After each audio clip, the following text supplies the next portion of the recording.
सर्वमंगल मांगल्ये शिवे सर्वार्थ साधिके शरण्य त्र्यंबके गौरी नारायणी नमोस्तुते। या देवी सर्वभूतेषु मा शक्तिरूपेण संस्थिता नमस्तस्यै नमस्तस्यै नमस्तस्यै नमो नमः। जय माता दी, जय माँ दुर्गा। प्रिय भक्तजनों, आप सभी को माघ मास की गुप्त नवरात्रि की हार्दिक शुभकामनाएं। माँ दुर्गा की कृपा आप और आपके समस्त परिवार पर सदा सर्वदा बनी रहे।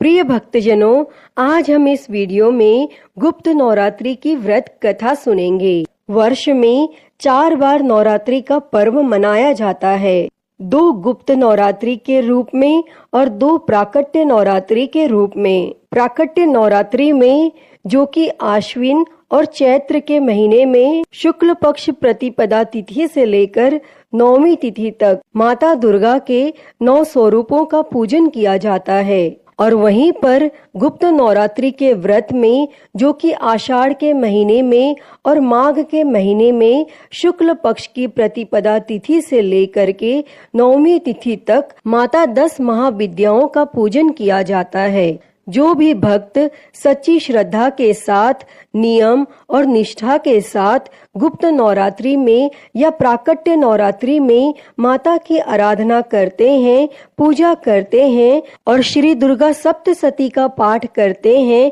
और दुर्गा चालीसा आदि का पाठ करते हैं अथवा श्रवण करते हैं, इससे व्यक्ति के सभी प्रकार के दुख और कष्ट दूर हो जाते हैं। गुप्त नवरात्रि के व्रत में, जो कि 10 महाविद्याओं का पूजन किया जाता है, जिसमें कि माता काली, माता तारा, माता त्रिपुर सुंदरी, माता भुवनेश्वरी, माता छिन्नमस्ता, माता त्रिपुर भैरवी, माता धूमावती, माता बगलामुखी, माँ मातंगी और माँ कमला देवी का इन 10 स्वरूपों का पूजन किया जाता है।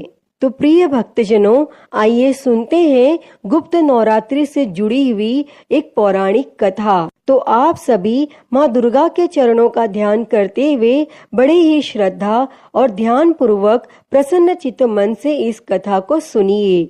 तो आप सभी प्रेम से बोलिए, माता जगत जननी जगदम्बा दुर्गा की जय, 9 दुर्गा देवी की जय, 10 महाविद्या माता की जय, सर्व देवी देवता की जय।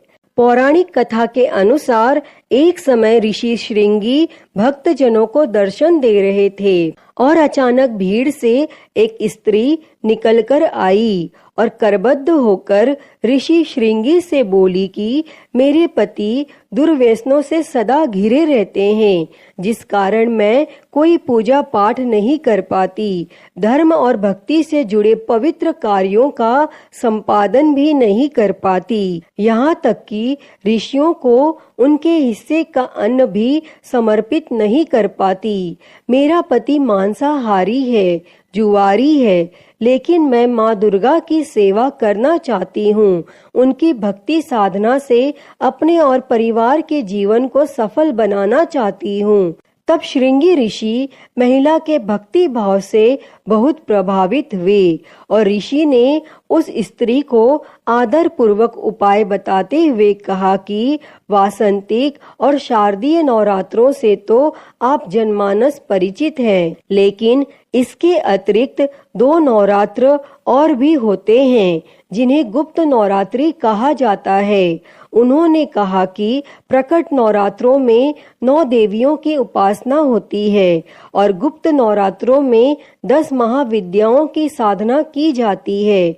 इन नवरात्रों की प्रमुख देवी स्वरूप का नाम सर्वेश्वर कारिणी देवी है। यदि इन गुप्त नवरात्रि में कोई भी भक्त माता दुर्गा की पूजा साधना करता है तो माँ उसके जीवन को सफल कर देती हैं। और ऋषि श्रृंगी ने आगे कहा कि लोभी, कामी, व्यसनी, मांसाहारी अथवा पूजा पाठ न कर सकने वाला भी यदि गुप्त नवरात्रों में माता की पूजा करता है तो उसे जीवन में कुछ और करने की आवश्यकता ही नहीं रहती। तब उस स्त्री ने ऋषि श्रृंगी के वचनों पर पूर्ण श्रद्धा करते हुए गुप्त नवरात्रि की पूजा की। तब माँ उस पर प्रसन्न हुई और उस स्त्री के जीवन में परिवर्तन आने लगा। उसके घर में सुख शांति आ गई। पति जो गलत रास्ते पर था, सही मार्ग पर आ गया। गुप्त नवरात्रि की माता की आराधना करने से उनका जीवन पुनः खिल उठा। तो सभी प्रेम से बोलिए, दुर्गा मैया की जय। अन्य कथाओं के अनुसार, जो कि प्राचीन समय में सूरत नाम के एक राजा थे, राजा प्रजा की रक्षा में उदासीन रहने लगे।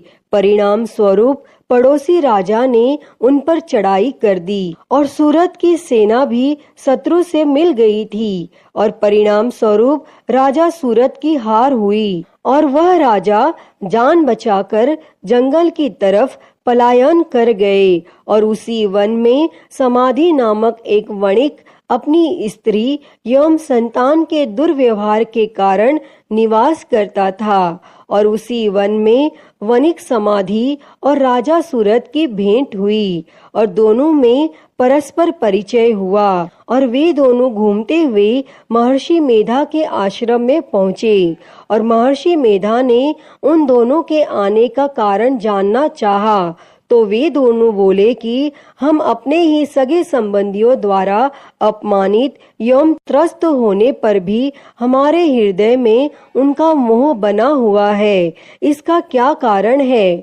तब महर्षि मेधा ने उन्हें समझाया कि मन शक्ति के अधीन होता है और आदि शक्ति के विद्या और अविद्या दो स्वरूप हैं। विद्या ज्ञान स्वरूप है और अविद्या अज्ञान स्वरूपा। और जो व्यक्ति अविद्या के आदिकरण रूप में उपासना करते हैं, उन्हें वे विद्या स्वरूपा प्राप्त होकर मोक्ष प्रदान करती है।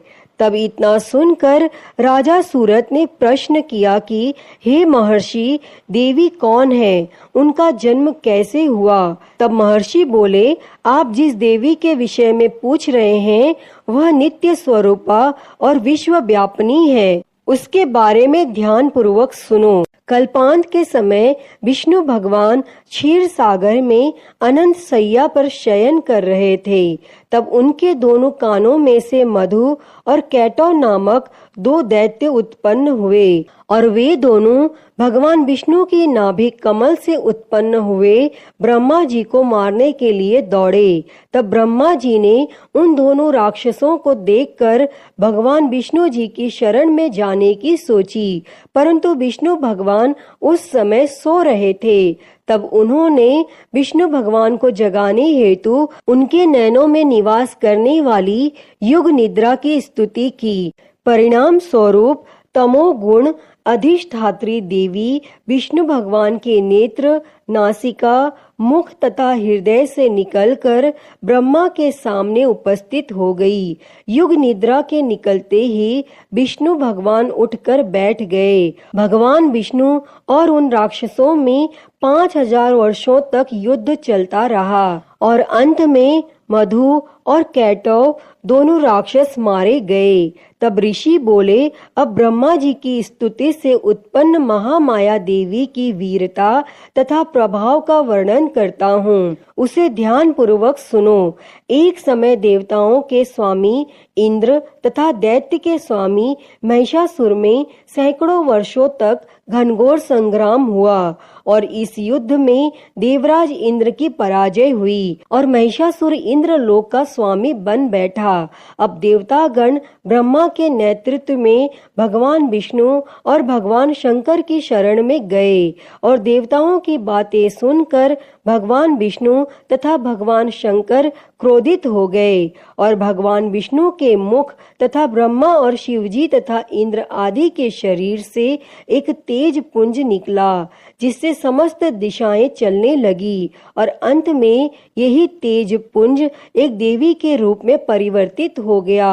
तब देवी ने सभी देवताओं से आयुध एवं शक्ति प्राप्त करके उच्च स्वर में अट्टहास किया, जिससे तीनों लोकों में हलचल मच गई। महिषासुर अपनी सेना लेकर इस सिंहनाथ की ओर दौड़ा और उसने देखा कि देवी के प्रभाव से तीनों लोग आलोकित हो रहा है। महिषासुर की देवी के सामने एक भी चाल सफल नहीं हुई और वह देवी के हाथों मारा गया। और आगे चलकर यही देवी शुंभ और निशुंभ राक्षसों का वध करने के लिए गौरी के रूप में अवतरित हुई। और इन उपरोक्त व्याख्यान को सुनकर मेधा ऋषि ने राजा सूरत तथा वनिक से देवी स्तवन की विधिवत व्याख्या की और राजा और वनिक नदी पर जाकर देवी की तपस्या करने लगे। 3 वर्ष घोर तपस्या करने के बाद देवी प्रकट होकर उन्हें आशीर्वाद दिया। इससे वणिक संसार के मोह से मुक्त होकर आत्मचिंतन में लग गया और राजा ने शत्रुओं पर विजय प्राप्त करके अपना वैभव प्राप्त कर लिया। और इस प्रकार जो भी भक्त सच्ची श्रद्धा के साथ गुप्त नवरात्रि में या प्राकट्य नवरात्रि में माता का पूजन करते हैं और उनकी महिमा का व्याख्यान सुनते हैं और दुर्गा सप्तशती का पाठ या श्रवण करते हैं, इससे व्यक्ति के सभी प्रकार के दुख और कष्ट दूर हो जाते हैं तथा सुख और समृद्धि का आशीर्वाद प्राप्त होता है। अतः हे माँ दुर्गे, इस गुप्त नवरात्रि की कथा को कहते, सुनते और हुंकारा भरते पर सदैव अपनी कृपा बनाए रखना, सभी के दुख और कष्टों को दूर करना, सभी के जीवन में सुख और समृद्धि देना। तो सभी प्रेम से बोलिए, जगत जननी जगदम्बा माता दुर्गा की जय। जय माता दी। प्रिय भक्तजनों, मैं आशा करती हूँ कि आपको आज की यह कथा पसंद आई होगी और अगर वीडियो अच्छी लगी हो तो इसे लाइक करें, ज्यादा से ज्यादा शेयर करें और कमेंट बॉक्स में जय माता दी लिखना ना भूलें। और महाकाल भक्ति ज्ञान चैनल को सब्सक्राइब कर नोटिफिकेशन बेल को जरूर ऑन कर लें। हर हर महादेव। धन्यवाद।